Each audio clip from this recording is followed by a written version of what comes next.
Dear students, today we are going to do Unit 4 and the name of the story is King Thrushbeard. So what do you mean by the word Thrushbeard? Thrush is a kind of bird. Thrush जो है वो एक bird होता है और beard का मतलब होता है दाढ़ी. दाढ़ी मतलब जैसे कि आपने देखा है कि जो जेंट्स होते हैं, बॉयज होते हैं, वो अपनी दाढ़ी रखते हैं. तो ये जो किंग है, उनकी जो बियर्ड थी, यानी कि उनकी जो दाढ़ी थी, वो किसकी तरह से थी? उस बर्ड की तरह से थी. कौन से बर्ड की तरह से? थ्रश जो बर्ड है उसकी तरह से थी. इसलिए उस किंग का जो नेम था वो क्या था?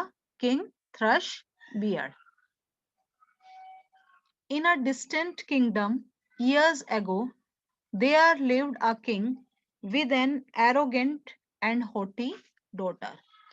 In a distant kingdom, एक दूर के, kingdom का मतलब होता है राज्य. Years ago, there lived a king. Once there was a king, and who had a daughter, but the daughter was very arrogant and haughty. Arrogant और haughty का मतलब क्या है?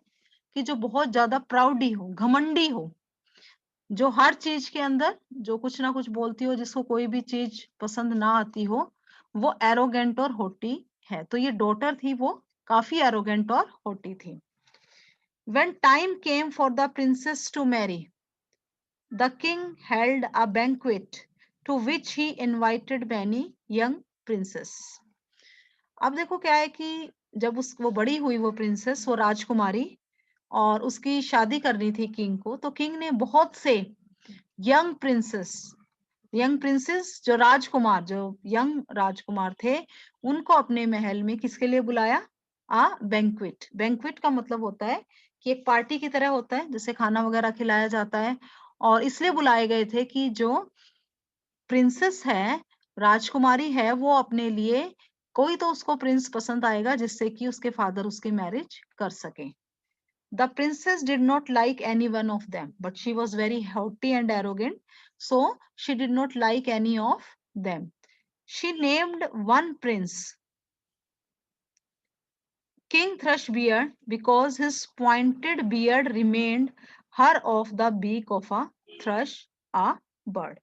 She named one prince. अब उन्हीं में से क्या था कि एक ऐसा किंग था थ्रशबियर्ड, क्योंकि उसकी जो पॉइंटेड बियर्ड थी, यानी कि उसकी जो बियर्ड का, जैसे कि मैंने बताया, दाढ़ी होती है, तो उसको देख के क्या था कि उसको एकदम से याद आया कि ये तो उसकी बीक जो होती है, थ्रश बर्ड की बीक होती है, चोंच, उसके जैसी इसकी बियर्ड है.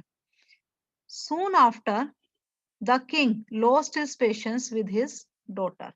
अब क्या था कि किंग को बड़ा गुस्सा आया कि वो किसी का मजाक उड़ा रही है. एक किसी को वो कह रही है कि उसकी जो बियर्ड है वो इस टाइप की है. तो अब क्या है कि राजा को बड़ा गुस्सा आया. ए bagger was passing by the castle. और एक जो बैगर, बैगर कौन होता है? भिखारी होता है. कैसल होता है उनका महल, किले के पास से गुजर रहा था. In a fit of anger, अब गुस्से में क्या हुआ? The king gave princess to him as his wife. गुस्से में कि ये सबका मजाक उड़ाती है, ये इतनी एरोगेंट है, ये ऐसे वो करती है, और जिसका उसने मजाक उड़ाया थ्रश बियर्ड का, तो उसने क्या किया? किंग ने गुस्से में उस बैगर को कहा कि ये तुम्हारी वाइफ है और तुम इससे शादी कर लो. The princess screamed and cried. अब वो बेचारी खूब चिल्लाती है कि वो तो एक राजकुमारी थी, तो वो किस तरह से यहाँ पे रह सकती थी.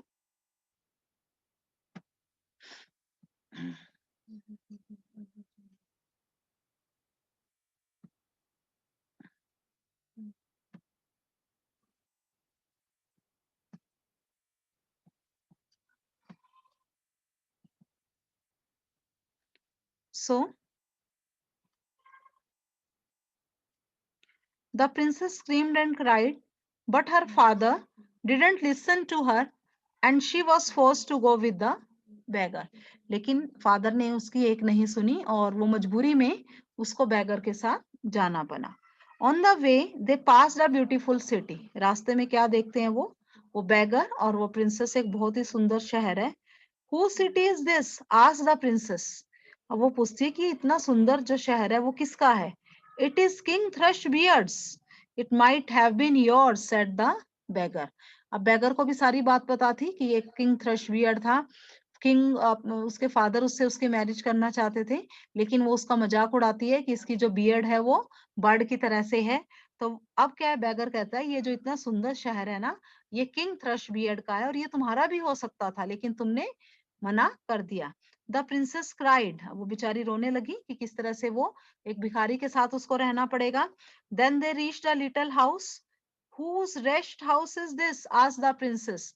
अब वो एक छोटे से घर में बेगर उसको लेके जाता है और वो पूछती है कि रेस्ट, रेस्ट का मतलब डर्टी, ये गंदा सा हाउस किसका है?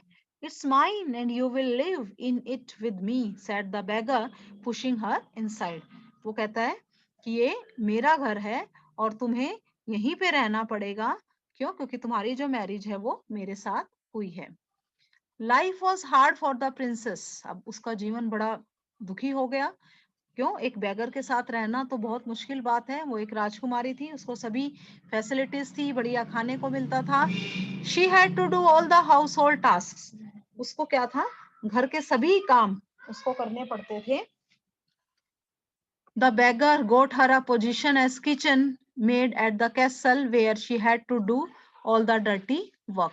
अब बेगर ने क्या किया, उसको किसी कैसल में, किसी महल में किचन में काम पे लगा दिया अपनी वाइफ को, उस राजकुमारी को, जहां पे उसको where she had to do all the dirty work, सारे गंदे गंदे गंदे काम का मतलब बर्तन धोने, झूठे बर्तन, इस तरह के काम बेचारी को करने पड़ते थे। She stored the leftover food from the table in the iron pots. और जो आयरन पोट्स में खाना बचा हुआ होता था, वो झूठा खाना बचा होता था, जैसे लोग छोड़ देते थे, तो वो बचा हुआ खाना वो बेचारी इकट्ठा करती थी। These pots she hid in her dress and took home to feed herself and her husband. और क्या था कि वो इस सारे खाने को उठाकर घर ले जाती थी अपने हस्बैंड के लिए, जो बचा हुआ लोग छोड़ देते थे उसको छुपाकर।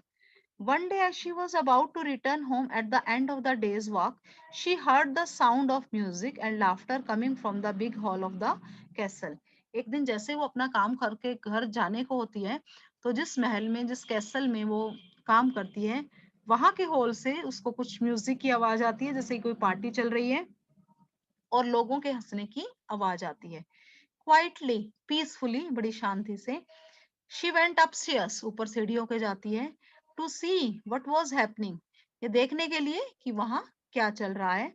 अ great feast was being given to celebrate the birthday of the eldest prince. जो बड़े वाला प्रिंस था, उसको बर्थडे सेलिब्रेट के लिए एक फीस्ट, फीस्ट का मतलब होता है एक दावत चल रही थी, एक पार्टी चल रही थी।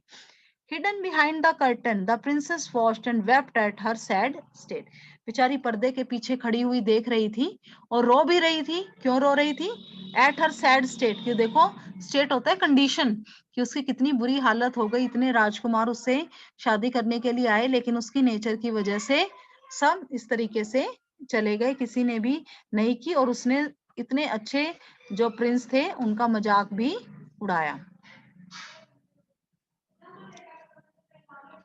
Suddenly, a prince, the most handsome man in the party, noticed her.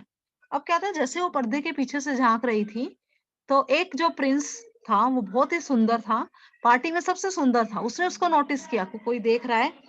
He went to her and asked her to dance with him. वो उसके पास गया और कहा कि तुम मेरे साथ डांस करो। The princess was nervous when she saw that the prince was none other than King Thrushbeard. अब वो देख के हैरान रह गई, ये तो किंग थ्रशबियर्ड ही था, जो कि उस दिन आया था और उसने उसका मजाक बनाया कि उसकी जो बियर्ड है वो बर्ड की तरह से है। As she danced, और जैसे ही वो डांस करने लगी, the iron pots fell from her ragged dress, spilling food all over. अब जो उसने छुपाए हुए थे, जो पोट जिसमें कि खाना बचा हुआ उसने छुपाया हुआ था, तो उसकी रैग, रैग का मतलब होता है फटी हुई, बेकार से जो कपड़े पहने हुए थे वो गिर गया वो पोट, और सारा का सारा खाना था वो भी गिर गया। The princess wept and try to run away. अब वो बेचारी रोने लगी कि उसकी चोरी पकड़ी जाएगी, और वो भाग गई। King Thrushbeard caught her and told her that he was the beggar whom she had married. अब किंग थ्रशबियर्ड कहता है कि ये वही भिखारी है जिससे तुमने शादी की थी, यानी कि वो एक्चुअल में किंग था, लेकिन वो जानबूझ के बैगर बन के आया था, ताकि वो उसको रियलाइज करा सके कि उसका जो नेचर है वो इतना एरोगेंट है और उसे किसी का मजाक नहीं बनाना चाहिए। He told her that out of his love for her, he had turned himself into a beggar so that she could learn a lesson from her proud and arrogant nature. So he told her, और वो उसको ये बताता है that out of his love for her, कि उसके love की वजह से ही वो बैगर बनता है, ताकि she could learn a lesson, ताकि उसको सबक मिल सके, for her proud and arrogant nature, जो उसकी proud और arrogant nature है, उससे सबक मिल सके. The princess cried and felt ashamed of herself. अब जो प्रिंसेस है वो रोने लगती है और उसको बड़ी शर्मिंदगी होती है कि ये देखो, जिसने उसका मजाक उड़ाया वो उसके लिए बैगर बन गया. She asked forgiveness. Forgiveness का मतलब होता है वो माफी मांगती है. The king kissed her and the two lived in great happiness even ever after. और हमेशा दोनों जो हैं, किंग थ्रशबियर्ड और जो प्रिंसेस है, वो हमेशा के लिए बहुत खुशी से रहते हैं.